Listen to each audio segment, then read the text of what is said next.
This is shit you didn't know. I'm Corey. I'm Logan. Today we're going to tell you some shit you didn't know. So, beer series this week is again Monterey. I just like it. Send us Works money. for me. Send us money, Aldi. So, this one's going to be a little bit longer. Okay. But it's cool. I cleared out some space on my computer. We're ready to go. Right on. Mike Webster was born on March 18, 1952, in Tomahawk, Wisconsin. He was the second of 6 children born to Bill and Betty Webster, and he grew up on a nearby potato farm in the town of Harshaw, Wisconsin. Mike was your average Midwest small-town kid. He loved hunting, fishing, and camping. He volunteered at his local Lutheran church. He took odd jobs to help his family when the farm wasn't doing well. When Mike was 10, his parents divorced, and then the farm burned down. It's not a good year. Yeah, no. With a crop skin? We'll never know, will we? Right. So what happened this week, son? Dad, it was awful. You left, and then everything you built and everything that you had burned to the ground. What about your mother? No, she's still alive. You're right, that is bad news. Right. So, Mike started playing football, and he proved to be a natural. In fact, he loved football so much that he'd wake up at 5 a.m. to go running or lift weights. Dedication. Yeah, I would barely do that for my child. Yeah. Yeah, barely. So, well, excuse me. He would build his own weightlifting instruments in the backyard and water jugs with pipes, so he couldn't afford proper gym equipment. Man, I wrote this. Man, I wrote that weird. So Insert Rocky theme song. pretty much, yeah. So yeah, he would go in the backyard. He would like build his own contraption because he couldn't afford weights. So he'd put like 2 water jugs on a pipe and lift it all day. I mean, dedicated. So by high school, Mike had grown to 6'2" and 230 pounds, and he was very muscular. He was very popular in high school, excelling at football, shot put, and wrestling. He was very competitive, but was known as a quiet and humble guy. His ultimate dream was to play for the Green Bay Packers.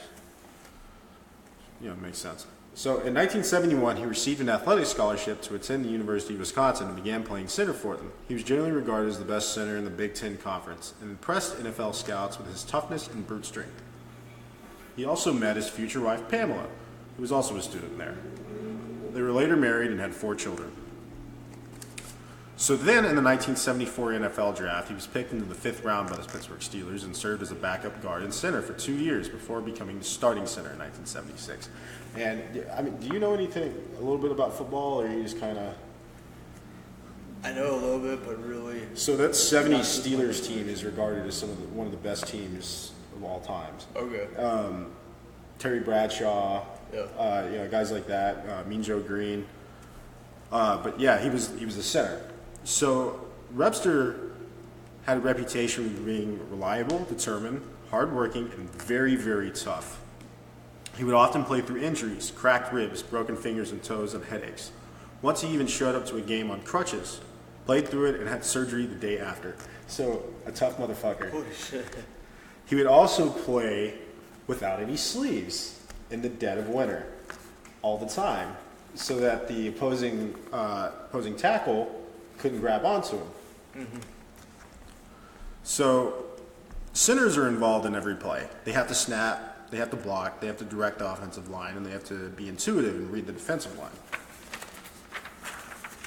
Mike Webster played in 245 NFL games, 220 for the Steelers, and at one point played in 150 games straight before dislocating his elbow and sitting out 4 games.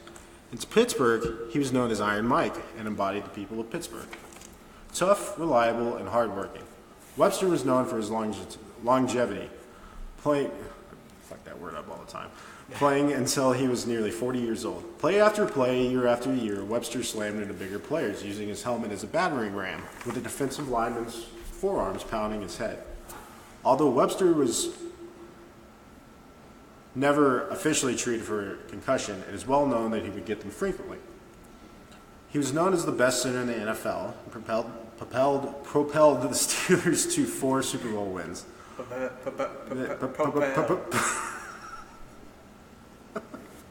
So he was named as an All-Pro 7 times. He made 9 trips to the Pro Bowl. And after spending his last 2 years in Kansas City, he retired in 1991. Then Mike and Pam moved to Lodi, Wisconsin, near where his wife grew up, with their 4 children. And Mike looked forward to his retirement. But then, everything changed. Pam and the children started noticing really strange behavior from Mike. He wasn't himself. He was lethargic and depressed. He would forget things often. He had a lot of trouble sleeping. Once, Pamela walked into the kitchen in the middle of the night and saw Mike peeing in the oven. So, honey, I'm just basting the turkey.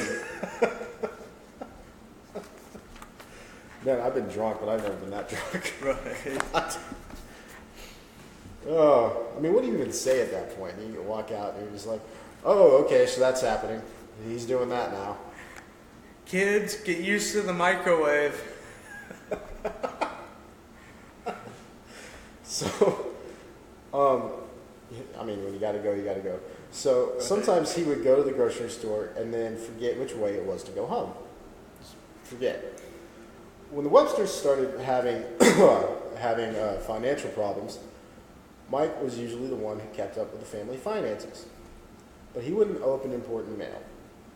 He would forget to pay bills. One year, he forgot to file his taxes. Fuck the IRS, I'm not filing them this year. Why is Urs sending me another letter? I've never heard of them. Honey, who's Urs? I'm gonna go to hell. Then Mike started a habit of getting in his truck and driving to Pittsburgh, and not telling anyone where he was going or what he was doing. You know, I gotta be honest, as a, you know, Mike probably doesn't like that. Just, hey honey, I'm going. Where are you going? I don't know. How long are you gonna be? I don't know. Why are you going? I don't know.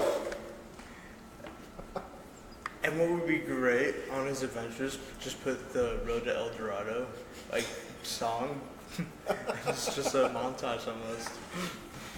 I think that's what Joseph Smith did. No matter who you are, you can't deny Elton John. Oh. Hi, bye honey, I'm gonna try to find an excuse to fuck other women. Bye. Ooh, golden tablets.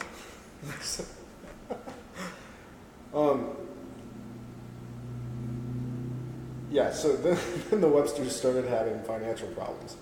Mike was usually one who, I'm sorry. So 18 months after his retirement, Pamela got a notice saying that their house was being foreclosed on. And Mike had he had thousands of dollars in debt and bad investments.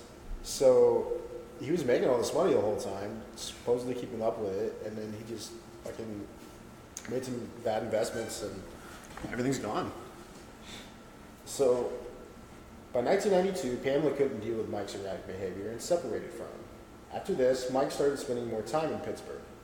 He was becoming increasingly frustrated with the situation. Couldn't hold down a job.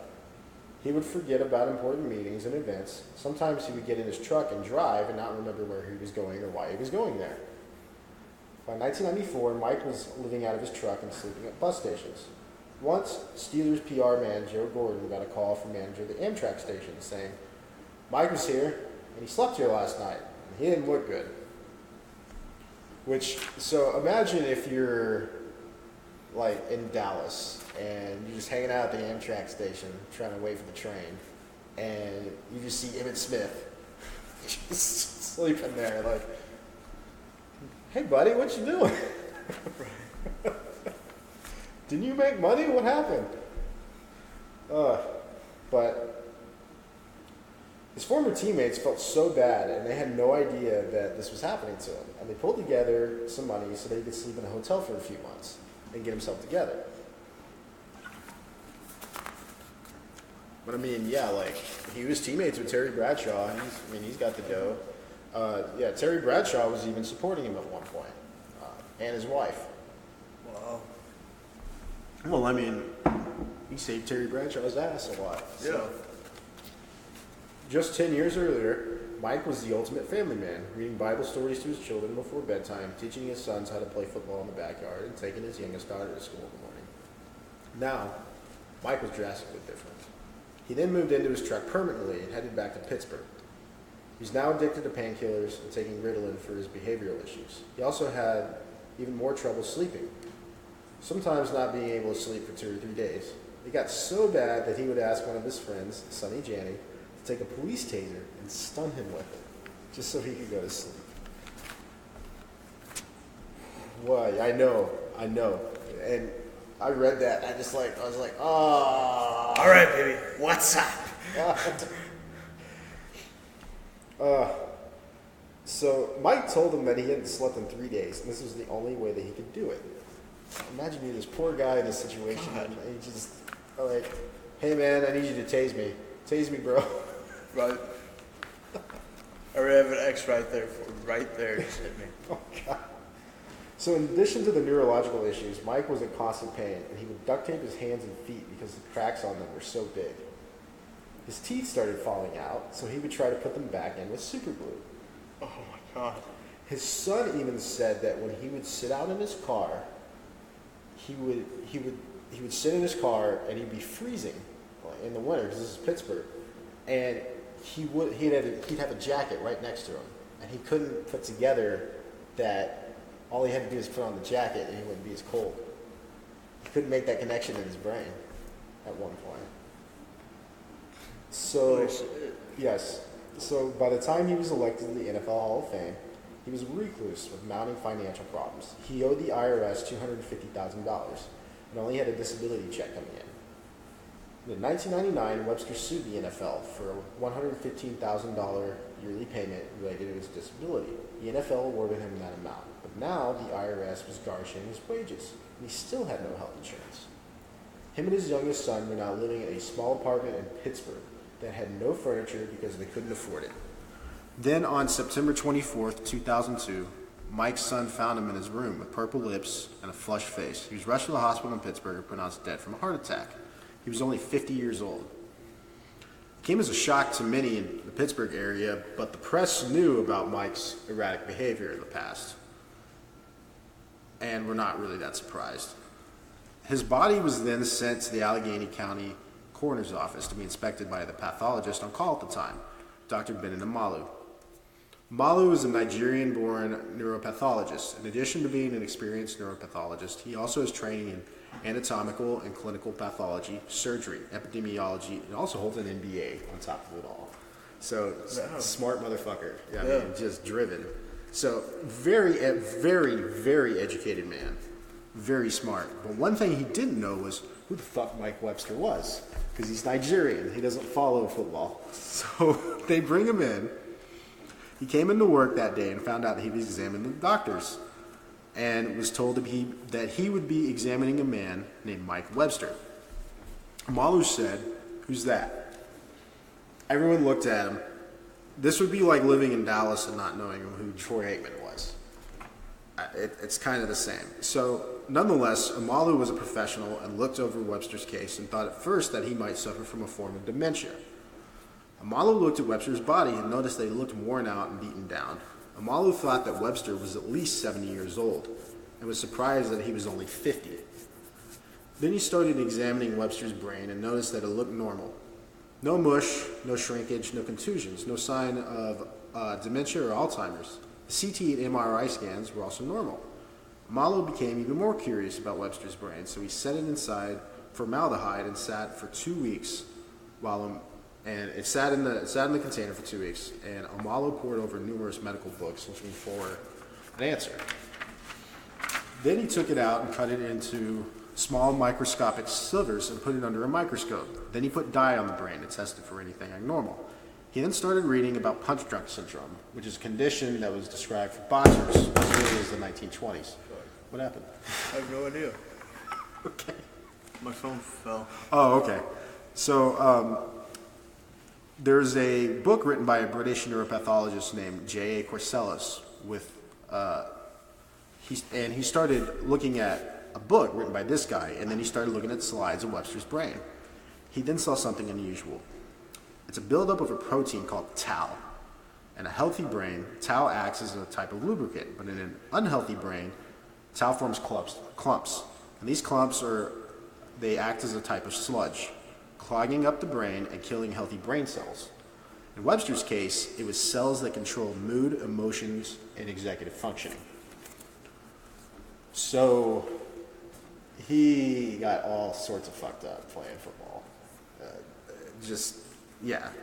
It was described that Amalu described it as Mike Webster experienced 30,000 car crashes in his playing career. That's how he described it. So 6 months later, Amalu took his findings to his former professor, Ronald Hamilton, another expert neuropathologist. Hamilton asked, "Why am I looking at a boxer's brain?" "It's not a boxer, it's Mike Webster," replied Amalu.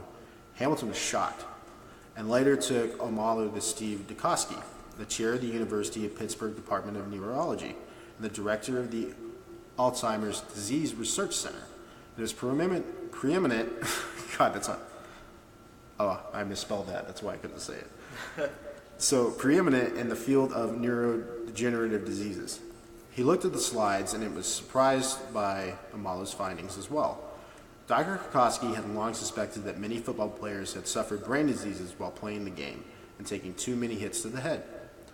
He told Amalu to write a paper that detailed his findings. It was published in the journal Neurosurgery, entitled Chronic Traumatic Encephalitis, or CTE, in an NFL player, and sent it to the National Football League. He thought that the doctors would be pleased to find out about this problem when they read it. He really did. He was wrong. The NFL not only refuted the article, they demanded a complete retraction of it, which is very rarely done unless the author plagiarized or committed fraud.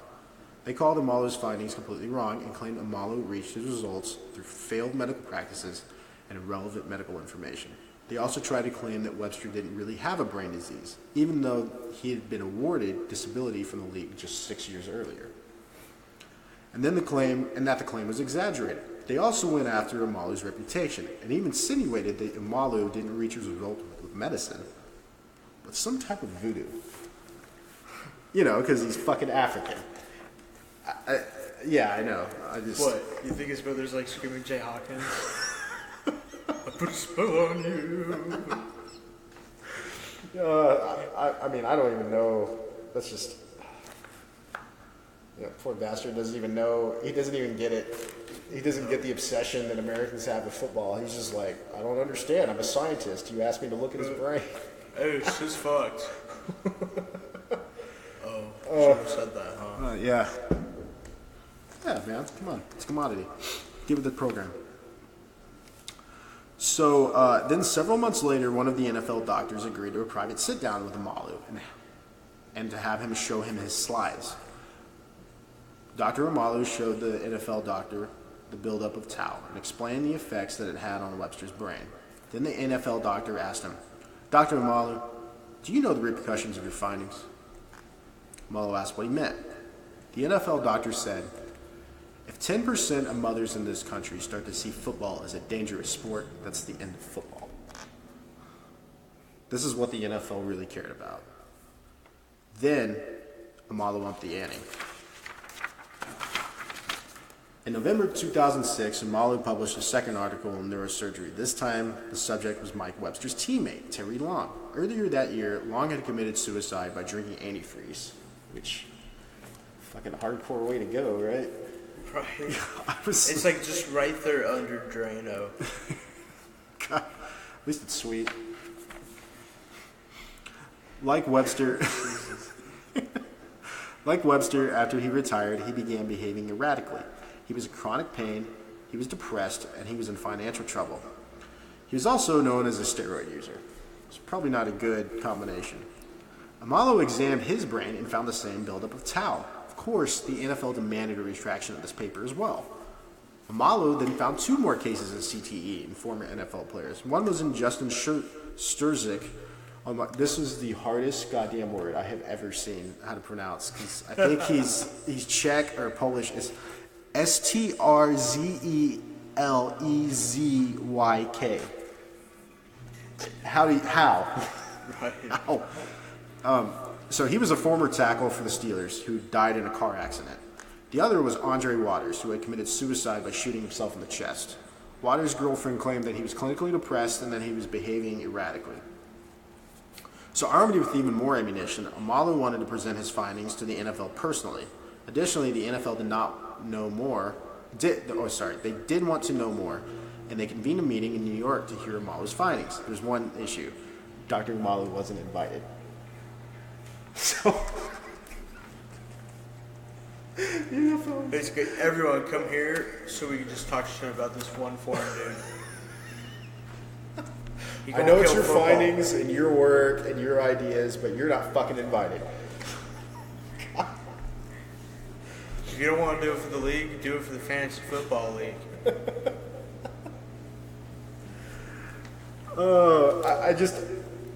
As I went through this story, it amazed me how big of dicks the NFL really was. It was just absolutely. Sorry, I'm opening a beer, and you know how. Still haven't even finished your first one. I know, I'm getting them started. So yeah, I couldn't believe how big of dicks the NFL were to this guy, just completely trashing his reputation because he figured something out. So, Malu was justifiably insulted, but still wanted the information to be presented to the NFL. So Malu's research partner, Julian Bales, a concussion expert and neurosurgeon, delivered the lecture.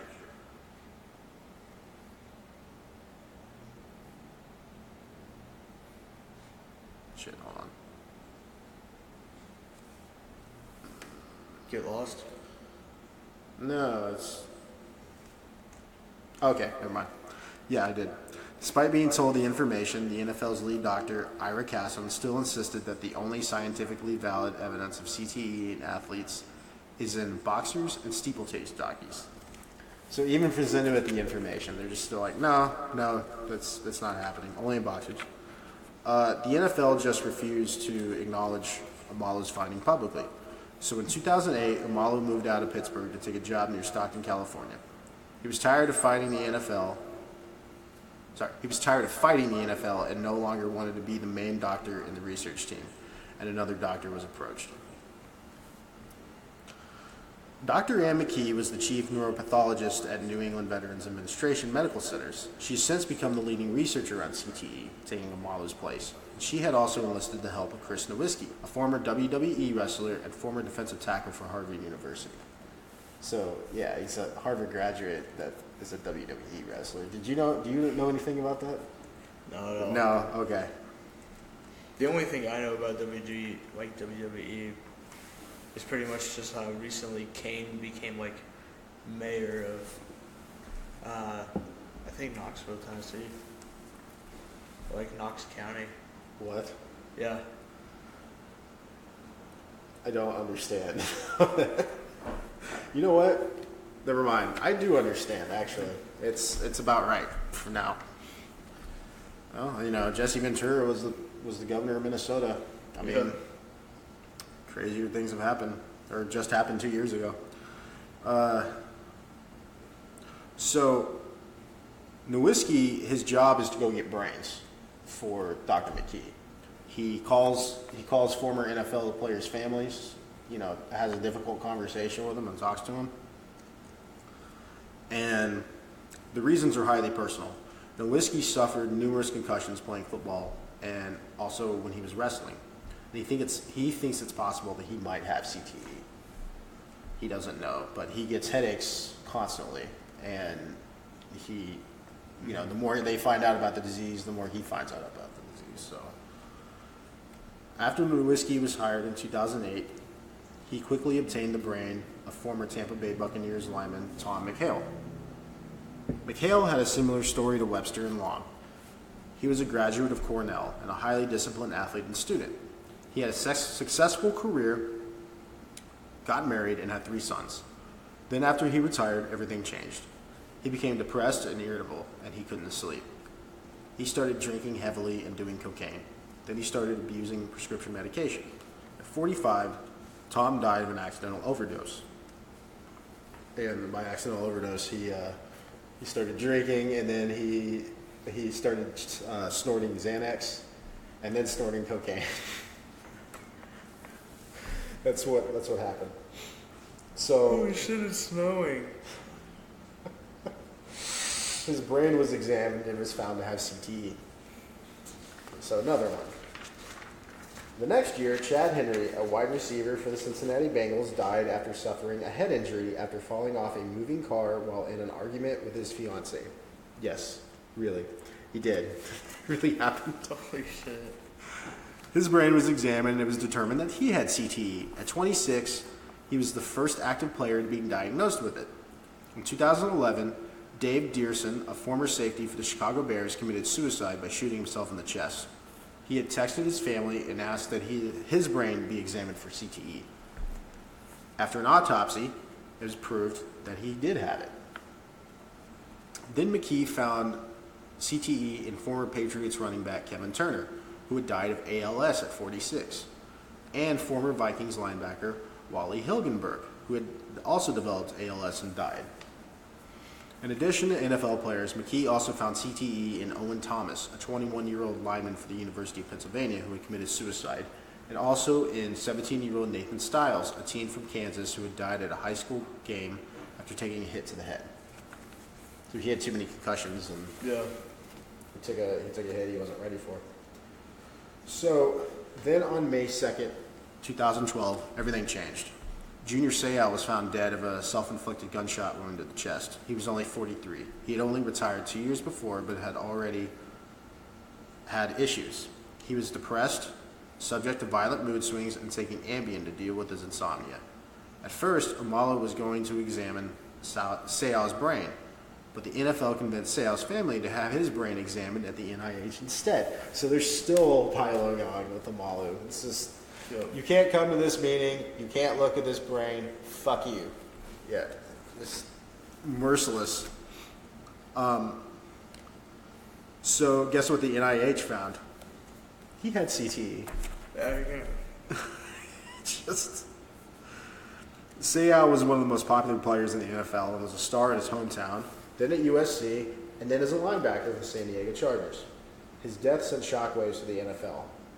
Then, on December 1st, 2012, Jovan Belcher, a linebacker for the Kansas City Chiefs, shot his girlfriend, then drove to Arrowhead Stadium and committed suicide in the parking lot.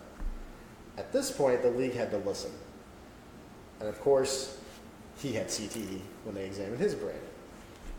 In 2015, following a lawsuit by several of the players' families, the NFL agreed to a payout of $75 million to retired players. $10 million to research, and also promised almost $1 billion in future payouts to retired players. The league never admitted fault, but begrudgingly accepted Amalo and McKee's findings, and admitted that there was a link between playing pro football and CTE. The NFL even admitted that as many as 1 out of every 3 retired players might develop some form of CTE. You know, and all I can think about is they must have been the worst, people to play connect the dots with. Mm-hmm.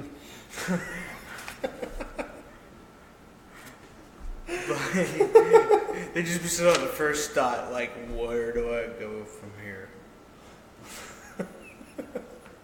Now where? Just sit there, almost think about John and then go back. No. That ain't right. Yeah, you don't want to go through a drive with one of those guys. So, presently, out of the 94 brains that Dr. McKee has examined for CTE, 90 had the condition. Athletes from other sports have also had CTE, including ice hockey, pro wrestling, MMA league, and rugby. But the condition is most prevalent in football. In April 2017, convicted murderer and former Patriots tight end Aaron Hernandez killed himself in his prison cell. His brain was examined. He was found to have stage 3 CTE. One of the youngest cases of stage 3. Yeah, I actually remember hearing about that. That's so. That's the end. Man, That one's a bummer. it was just interesting. Yeah. Like, is this like I think made the movie off of with Yeah, Will Smith? Concussion Yeah. with Will Smith, but they didn't tell everything. Yeah. Yeah, it's just so fucked up. Like, you know, he's like this brilliant dude who really you know, that's what it is. Him exposing the truth. You know, they did a interview recently with Bo Jackson, and he said if he had known that football would do that, he would have never played, and he doesn't want his kids to play. So that's what the NFL doesn't want. Yeah. They don't want kids playing football. You No, know, they don't want the end of their legacy. Yeah, I mean, if kids don't play football, they don't go to football games, they don't buy football jerseys. Yeah. And unlike the people you just have play for 8 years, you get to sit there and be completely fine for almost the rest of your life. Yeah. Look at Jerry Jones as an owner. That dude looked like he just came out of the crypt.